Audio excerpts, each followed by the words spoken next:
Noman, a 17-year-old boy from the humble village of Narawal, Pakistan, had his heart brimming with dreams. Born into a modest lower-middle-class family, but dreams, they have a peculiar way of nudging us towards the unknown, don't they? For Noman, this nudge came in the form of an opportunity to pursue his high school education in the bustling city of Lahore. He packed his bags, bid adieu to his family, and set off for the city. The city of Lahore, with its majestic buildings and vibrant streets, was a stark contrast to the tranquil landscapes of Narawal. Noman found his new home in a boys' hostel near GC University.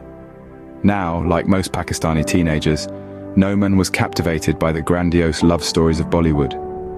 The tales of passion, the ardent romances, they all found a place in his heart. Little did he know, he was about to become a character in a story that could rival any movie plot. One day, an old friend named Ahmed reached out to Noman with a desperate plea. Ahmed and Aisha, two souls intertwined by love, found themselves ensnared in a web of family pressure and societal norms. Aisha was being forced into a marriage she did not consent to. Her desperation led her to the brink, pushing her to contemplate suicide. Their love was a secret, a hidden treasure they could not share with the world, least of all her family. Their only option to escape this torment was to elope. They chose Lahore as their sanctuary, a city far away from Aisha's influential and politically connected family. They tied the knot in a local mosque, the religious cleric serving as the only witness to their union. Ahmed asked Noman to assist them in their endeavor, to pick them up from the bus station and take them to a modest hotel that Ahmed had arranged. Noman agreed without hesitation. He even went a step further, sharing the contact of a real estate agent with Aisha, hoping they could secure a rented apartment. Yet, this act of compassion unknowingly pulled Noman into a vortex of complications. A week later, he received a call from a police officer to come in for questioning. There he met Aisha's father, a man of stature and influence, and her brother. The officer revealed that last call made from Aisha's phone was to Noman, a fact that now put Noman in the crosshairs of a police investigation. The father, eyes pooling with tears, pleaded Noman for information about his daughter. But Noman, the loyal friend he was, refused to divulge any information.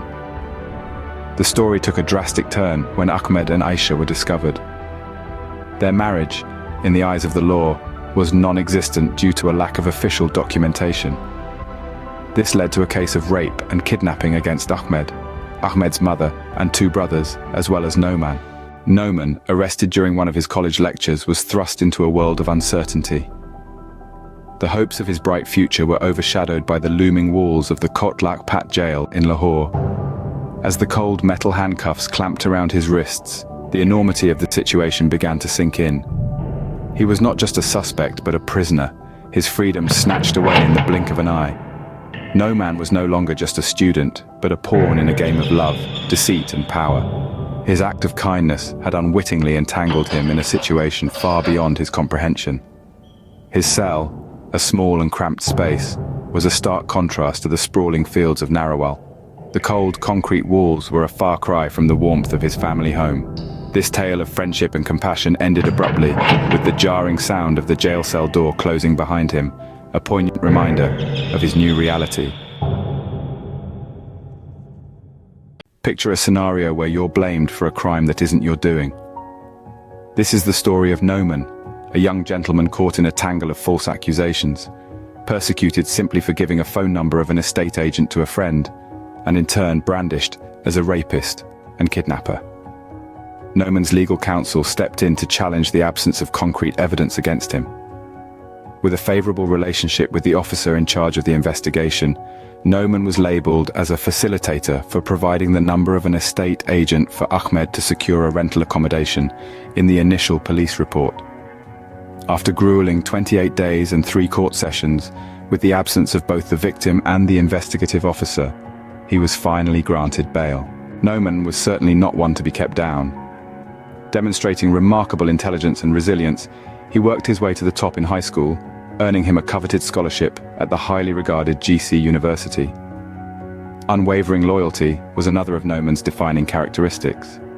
Despite many tempting offers of a fresh start that would require testifying against his friend, Noman chose to stand his ground. However, This unwavering loyalty also led him to underestimate the graveness of the situation he found himself in.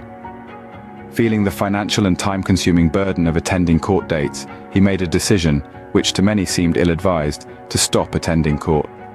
This choice, however, labeled him as a trial offender, a label that carried heavy consequences. 2 years into his university tenure, Noman's aspiration to take the CSS exams brought him face to face with his past. A simple requirement, a police clearance certificate, would turn his world upside down. He visited the local police station, only to be arrested as a trial offender and thrown back into the cold confines of prison. As Noman withered away in the harsh conditions of jail, the case against his friend's mother and elder brother began to fall apart due to insubstantial evidence.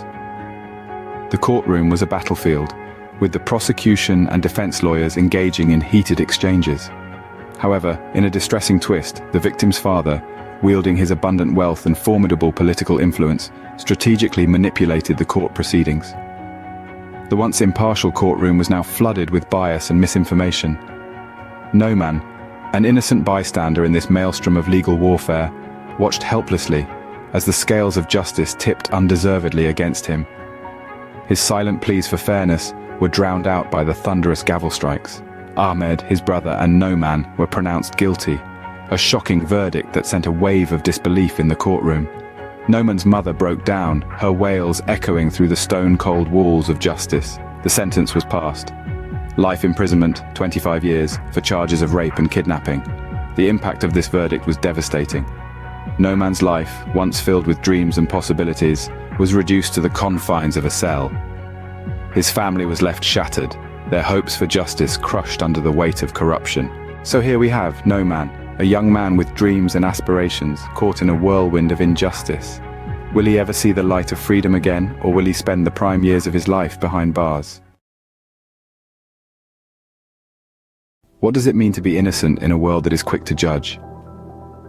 As we delve into the final chapter of Noman's journey, we find ourselves wrestling with this question. A question that has haunted and falsely branded Noman as a rapist and a kidnapper. A price that he has had to pay for a singular act of kindness.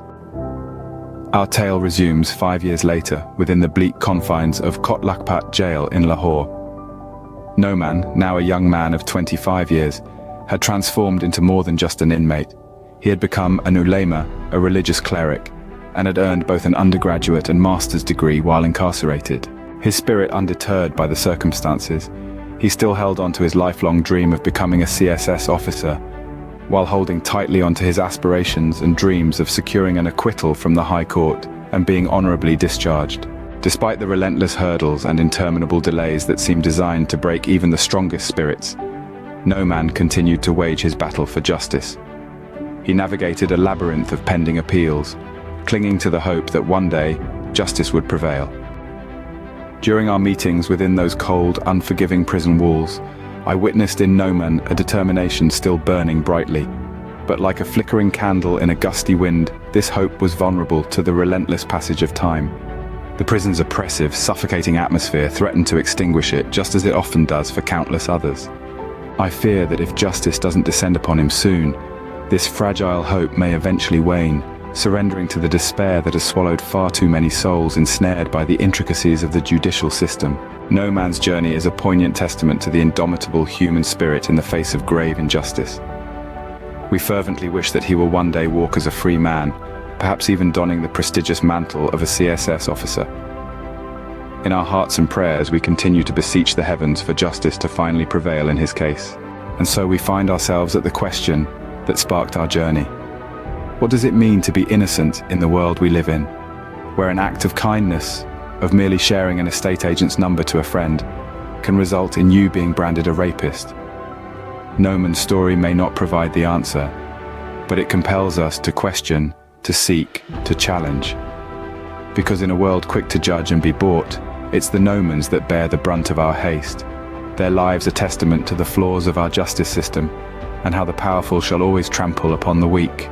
Thank you for watching AIK Dastan, where every tale is a testament to the human spirit, and every voice echoes the truth as they perceive it.